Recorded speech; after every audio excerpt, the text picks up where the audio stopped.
হযরত শেখ নূর আলম হামিদী আমি আগামী জাতীয় সংসদ নির্বাচনে বাংলাদেশ খেলাফত মজলিসের মনোনীত প্রার্থী 10 দলের ঐক্যজোটের সমর্থনে রিশকা প্রতীকের আজকের নির্বাচনী সভার মোহতারাম সভাপতি, উপস্থিত সম্মানিত উলামায়ে কেরাম, সম্মানিত মুরব্বিয়ানে কেরাম, যুবক বন্ধুগণ, সাংবাদিক বন্ধুগণ, বাজারের ব্যবসায়ী ভাইরা, আগামী নির্বাচন বাংলাদেশের 54 বছরের ব্যতিক্রম করে একটা নির্বাচন।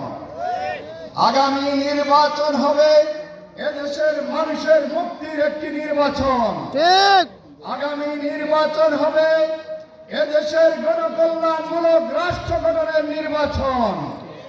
আগামী নির্বাচন হবে এদেশের বৈষম্য মুক্ত একটি নির্বাচন। আগামী নির্বাচন হবে এদেশের খেটে খাওয়া মানুষের মুক্তির নির্বাচন। প্রিয় বন্ধুগণ আমার, আমরা স্বাধীনতার 54 বছর হয়ে গেছে, কিন্তু আমাদের মুক্তি এখনো আসে নাই। প্রকৃতপক্ষে মুক্তির জন্য সমস্ত ইসলামী ঐক্য হয়ে আপনাদের পাশে এসেছে। ইনশাআল্লাহ আগামী নির্বাচনে আমাদের আইন শৃঙ্খলা বাহিনীদেরকে কোন সরকারি দলের এজেন্ট বানানো হবে না। সরকারি দলের পতন হলে আমাদের আইন শৃঙ্খলা বাহিনী তারা শান্তিতে থাকবে ইনশাআল্লাহ। কোন নেতা আর তলপিষ্ট হবে না।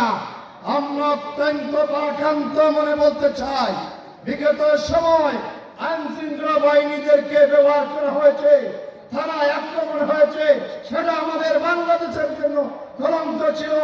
ইনশাআল্লাহ ইসলামী দল ক্ষমতায় গেলে কোন আইন শৃঙ্খলা বাহিনীদেরকে দলের কর্মী বানানো হবে না। এরা হবেন বাংলাদেশের প্রত্যেকটি নাগরিকের বন্ধু ইনশাআল্লাহ।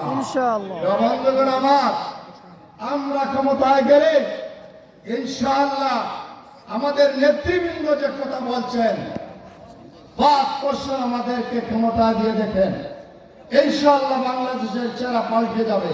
সেখানে দুর্নীতি হবে না, ঘুষ হবে না, ব্যভিচার হবে না, অন্যায় হবে না, জুলুম হবে না।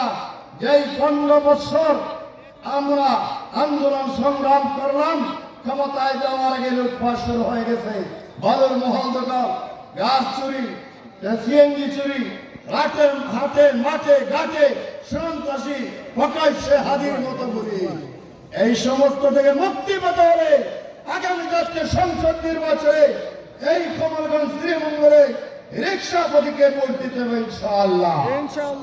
প্রিয় বন্ধুগণ আমার, আমি ওদমকে এই মৌলভীবাজার 3 আসন অর্থাৎ এই জেলা শহরের সদর এবং রাজনগরে আমাকে দেওয়া হয়েছে 10 দল থেকে। কিন্তু 10 দলের ভোটে হবে, আপনাদের সকলের ভোট লাগবে। কৃষক, শ্রমিক, আলিম, উলামা, সাংবাদিক, ব্যবসায়ী, মা বোনদের ভোট লাগবে। দেশকে পূর্ণ